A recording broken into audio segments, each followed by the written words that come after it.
अंधेरी रात थी। आकाश में एक भी तारा नहीं चमक रहा था। हवा में कुछ अजीब सी बेचैनी थी। पहाड़ों के बीच बसे छोटे से गांव देवकुंड में एक जलती हुई झोपड़ी से अचानक चीख सुनाई दी। एक नवजात की चीख। उस झोपड़ी के चारों ओर लोग इकट्ठा हो गए, पर कोई अंदर नहीं गया। वे जानते थे ये कोई सामान्य जन्म नहीं है। गांव के सबसे बुजुर्ग पंडित हरिनाथ कांपती आवाज में बोले, ये बच्चा अग्नि में जन्मा है। इसका कोई गहरा रहस्य है। किसी ने उस रात झोपड़ी में आग कैसे लगी ये नहीं देखा। माँ का कोई अता पता नहीं था और बच्चे के पास न कोई कपड़ा न कोई आंसू, बस अग्नि की गर्मी और आंखों में शांत आभा। गांव वालों ने उस बच्चे को अग्निदेव कहा और पंडित हरिनाथ ने उसे अपने पास रख लिया। बच्चा बड़ा हुआ, लेकिन उसमें कुछ अलग था। वह कभी किसी चीज के लिए नहीं रोया, कभी जिद नहीं की और हमेशा एक कोने में ध्यान मुद्रा में बैठा रहता। लोग उसे देखकर डरते भी थे और श्रद्धा भी करते थे। एक दिन पंडित हरिनाथ ने उससे पूछा, बेटा, तुम्हें कभी डर नहीं लगता? अग्निदेव ने अपनी बड़ी बड़ी आंखों से पंडित जी को देखा और बोला, डर तो माया से होता है, मुझसे नहीं। ये शब्द सुनकर पंडित जी की आंखें भर आईं। समय बीतता गया। अग्निदेव अब 15 वर्ष का हो चुका था। उसने किसी से भी कोई मोह नहीं रखा। मंदिर में पूजा करता, नदी किनारे बैठकर ध्यान करता और जो भी भूखा आता उसे भोजन देता। उसने कभी अपने लिए कुछ नहीं मांगा। एक दिन गांव में एक पापी तांत्रिक आया। उसने गांव वालों को डराकर उनसे धन ऐंठना शुरू कर दिया। उसने कहा कि वह अग्निदेव को सबक सिखाएगा।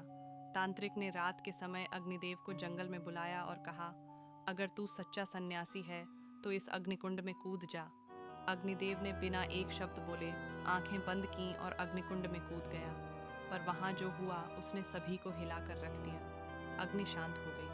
अग्निदेव बीच अग्नि में ध्यान की मुद्रा में बैठा था। उसकी देह जल नहीं रही थी। तांत्रिक डर से भाग गया। यह चमत्कार देखकर गांव वालों ने उसे भगवान का अवतार मान लिया। लेकिन अग्निदेव ने मुस्कुराते हुए कहा, मैं कोई भगवान नहीं, बस अपने कर्मों का फल भोग रहा जीव हूँ। मैंने पिछले जन्म में अग्नि से किसी को जलाया था, अब अग्नि में ही जन्म पाया है। पंडित हरिनाथ ने उससे पूछा, क्या तुम्हें कुछ याद है पिछले जन्म का? अग्निदेव ने कहा, हाँ, मैंने एक साधु की कुटिया जला दी थी, सिर्फ इसीलिए कि वह मुझे ज्ञान नहीं देता था। वह क्रोध मेरा पाप बन गया। उसी अग्नि ने मुझे इस जन्म में फिर से जन्म दिया।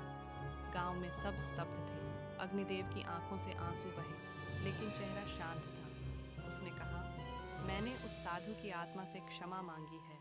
अब मैं इस जन्म को सेवा और ध्यान में लगाकर उस पाप को धो रहा हूँ। समय के साथ अग्निदेव एक प्रसिद्ध सन्यासी बन गया। उसने न केवल गांव को बदल डाला, बल्कि दूर दूर से लोग उसके पास आने लगे। वह सबको यही सिखाता, पाप से भागो मत, उसका सामना करो, सेवा करो, तप करो और अंत में हर आत्मा को मोक्ष मिलेगा। अंतिम दिनों में जब अग्निदेव बहुत वृद्ध हो गया, उसने सभी को एकत्र किया और कहा, मैं जा रहा हूँ, लेकिन याद रखना, अग्नि में जन्म लेने वाला भी शांत हो सकता है। भीतर की आग को सेवा में लगाओ, तप में लगाओ, वही जीवन का सार है। उसके जाने के बाद गांव में एक अद्भुत शांति फैल गई। लोग कहते हैं अग्निदेव की आत्मा आज भी उसी मंदिर में ध्यान करती है। कोई उसे देख नहीं सकता, पर उसकी उपस्थिति हर जगह महसूस होती है।